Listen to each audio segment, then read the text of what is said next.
Hello बच्चों, कैसे हो? सब ठीक ठाक। जैसे कि बच्चों आपको पता है, मैं हर वीडियो में जिक्र करता हूँ कोरोना वायरस का। घर पर रहिए, सेफ रहिए, ठीक है। तो अब हम 7.2 10th क्लास में 7.2 कर रहे थे, जिसका फर्स्ट और सेकंड क्वेश्चन तो हो गया था। थर्ड क्वेश्चन अपने एक्सरसाइज में नहीं आता है, तो हम फोर्थ फिफ्थ क्वेश्चन की ओर अग्रसर होते हैं। तो बच्चों, फोर्थ और फिफ्थ क्वेश्चन बिल्कुल सेम है, लेकिन मैं आपको फिफ्थ क्वेश्चन करवाता हूं, ठीक है। 7.2 का फिफ्थ क्वेश्चन है, आपको ध्यान से करना है बच्चों। इसने क्या कह दिया, फाइंड द रेशियो। हमने पिछली वीडियो में रेशियो कैसे निकालते हैं, रेशियो से मिड सेक्शन पॉइंट कैसे निकालते हैं वो बताया था। अब हमसे पूछ लिया रेशियो ही क्या होगा। जैसे हमने पिछली वीडियो में बताया था, हम अपनी तरफ से मान लेते हैं ए बी। जो सबसे पहले ए मानते हैं वो x1 y1, बी मानते हैं x2 y2। फिर हम क्या करते थे कि ये पॉइंट सी है, ये इस साइड का रेशियो m1 है और इस साइड का रेशियो m2 था। इस साइड का रेशियो m1, इस साइड का m2, और इससे हम पॉइंट क्या निकालते थे, C पॉइंट निकाल लेते थे कि C के भी x और y की वैल्यू यानी कोऑर्डिनेट ऑफ C के निर्देशांक क्या होंगे। लेकिन इस बार इसने A भी दे दिया, B भी दे दिया और C भी हमें क्लियर बता दिया कैसे होगा। लेकिन इसने हमसे पूछ क्या लिया, m1 और m2।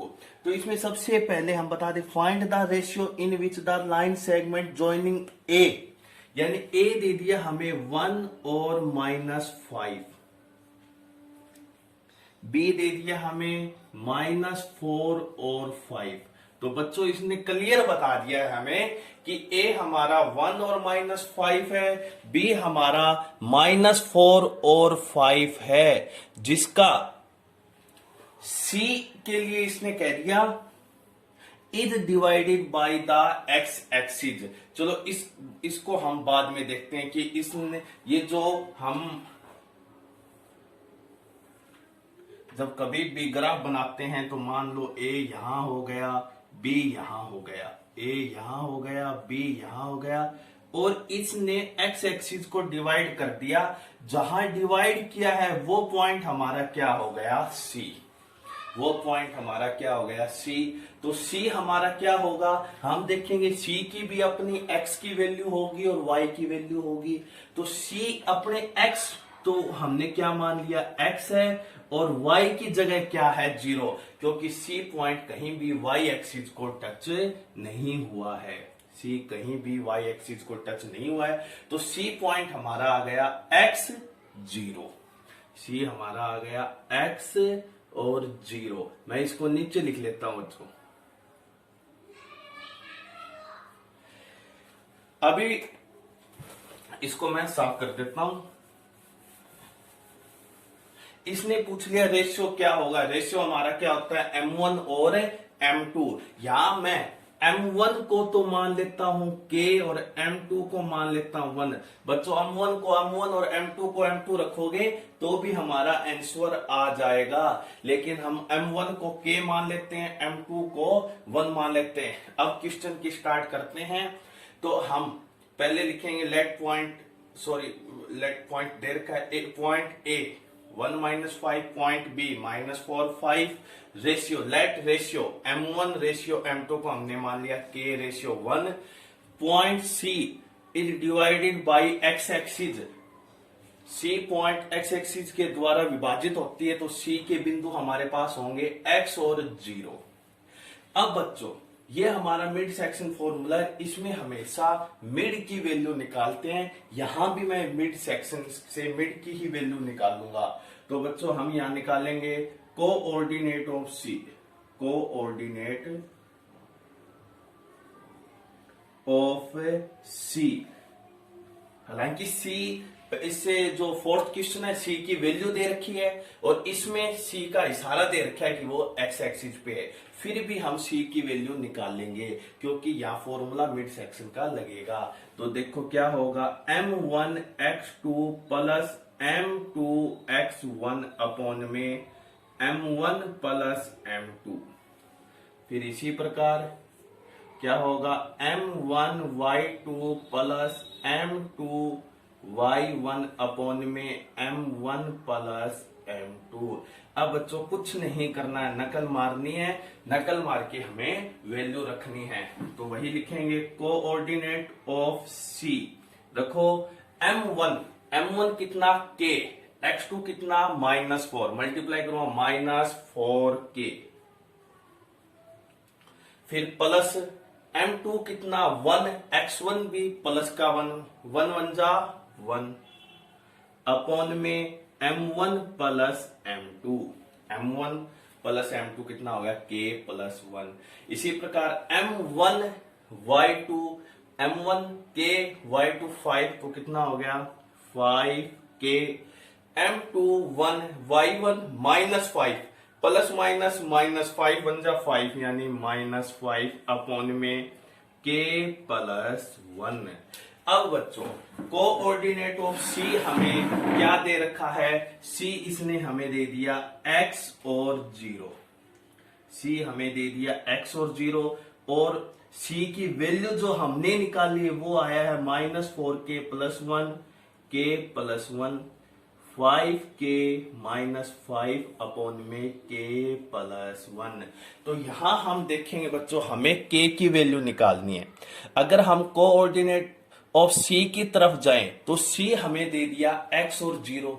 एक तो हमें सोचने वाली बात है बच्चों, एक तो हमें k की वैल्यू निकालनी, और ऊपर से हमने x ले लिया तो न तो k की वैल्यू निकलेगी न ही x की। इसलिए रूल तो ये होता है कि हम कंपैरिजन करना है x एक्सिस की x के साथ, y की y के साथ, लेकिन x की x के साथ करते हैं तो x और k डबल आ जाएगा, इससे किसी की वैल्यू नहीं निकलेगी। इसलिए हम कंपैरिजन करेंगे y वाले पॉइंट की।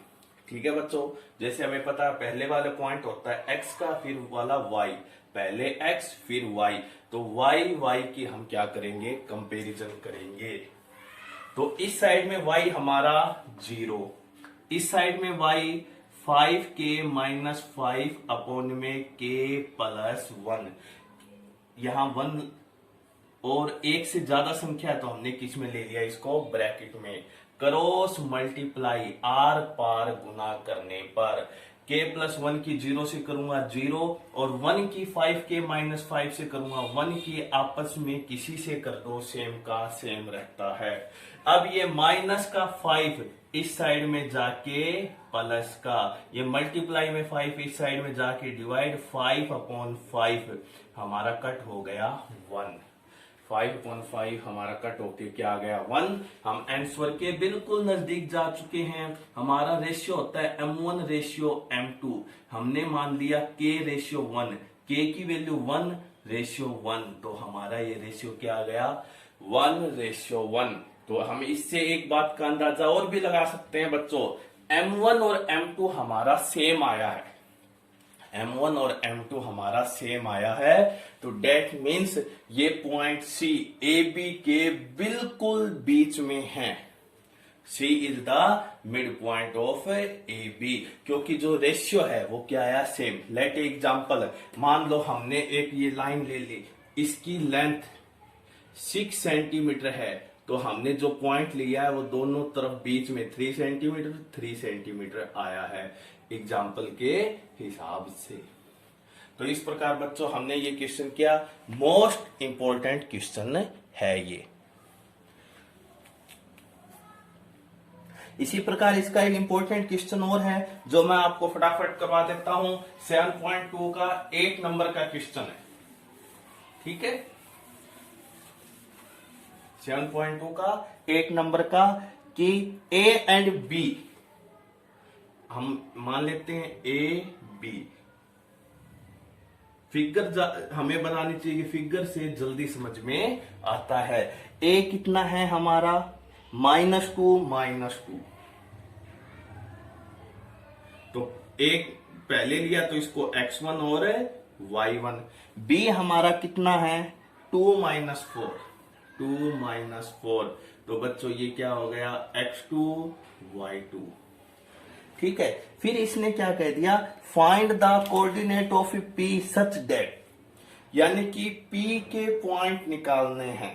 तो ये तो हमें कंफर्म हो गया कि p कहीं न कहीं AB के बीच में है, यानी कि AB लाइन के अंदर कहीं न कहीं P है। तो हमने मान लिया कि P हमारा यहां है, हमने मान लिया P हमारा यहां है। तो इसने क्या कह दिया कि AP, जो AP है वो है 3/7 AB।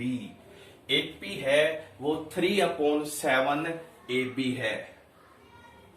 ठीक है बच्चों, P निकालने के लिए हमें अब आवश्यकता है सिर्फ M1 और M2 की, वही हम निकालेंगे। हम देखेंगे AB मल्टीप्लाई में है, इस साइड आके क्या हो गया डिवाइड में। ठीक है, तो एक P कितना है, ये हिस्सा कितना है 3 और पूरा AB कितना है 7। पूरा AB कितना है 7, उसमें AP कितना है 3, तो BP कितना बच गया 7 - 3 कितना बच गया 4। ये x1 y1 मानना है तो इस साइड का हिस्सा m1 मानेंगे, क्योंकि 1 1 2 मानना है तो इस साइड का हिस्सा m2 मानेंगे। क्लियर है बच्चों। तो अब P के कोऑर्डिनेट निकालने में ज्यादा समय नहीं लगेगा, हम स्टार्ट करते हैं। ये बात आ गई समझ में। AP कितना है 3, AB पूरा 7, P से A 3 हिस्से हैं तो P से B कितने बच गए 4, क्योंकि दोनों का जोड़ कितना होना चाहिए 7। तो अब कोऑर्डिनेट ऑफ P के निर्देशांक, एक बार इंग्लिश में लिख दिया एक बार हिंदी में, क्योंकि बच्चे सभी प्रकार के जो हिंदी मीडियम भी और इंग्लिश मीडियम। तो एक बार फॉर्मूला फिर m1x2 प्लस m2x1 अपॉन में m1 plus m2, m1y2 plus m2y1 upon में m1 plus m2। Let we start. P के निर्देशांक m1 कितना 3, x2 कितना 2, 3 2 जा 6 प्लस है, लेकिन इससे फैसला करेंगे m2 x1, m2 कितना 4, x1 कितना -2, तो प्लस माइनस है -4 2 जा 8। इसके हिसाब से यहां आएगा -8, तो यहां हमें चाहिए क्या प्लस, लेकिन प्लस माइनस माइनस, तो कितना हो गया -8 अपॉन में m1 plus m2 3 + 4 7, m1 y2 m1 3 y2 -4 plus minus minus 4 3 जा 12, m2 y1 plus minus minus 4 2 जा 8 अपॉन में 7। हम आंसर के बिल्कुल नजदीक है। 6 - 8 -2 अपॉन में 7, -12 -8 दोनों साइन माइनस है तो साइन माइनस होगा, लेकिन इनका क्या हो जाएगा प्लस। इस प्रकार ये हमारे P के निर्देशांक आ गए। बच्चों हम जब अपनी वीडियो ओपन करते हैं तो यहाँ रेड कलर में लिखा होता है सब्सक्राइब, और उसमें एक बेल लगी हुई होती है ऐसे, तो हमें उसको प्रेस करना है और बेल आइकन को दबाना है, ताकि जो वीडियो मैं बनाऊं आप तक पहुंच जाए। कई बार ऐसा होता है कि कई ग्रुप मेरे से जुड़े हुए हैं, तो मैं कोशिश करता हूं कि हर ग्रुप में भेजी जाए, लेकिन वीडियो हर ग्रुप में नहीं भेज पाता, इसलिए सब्सक्राइब करो तो आपको हर वीडियो वहां मिलेगी। धन्यवाद।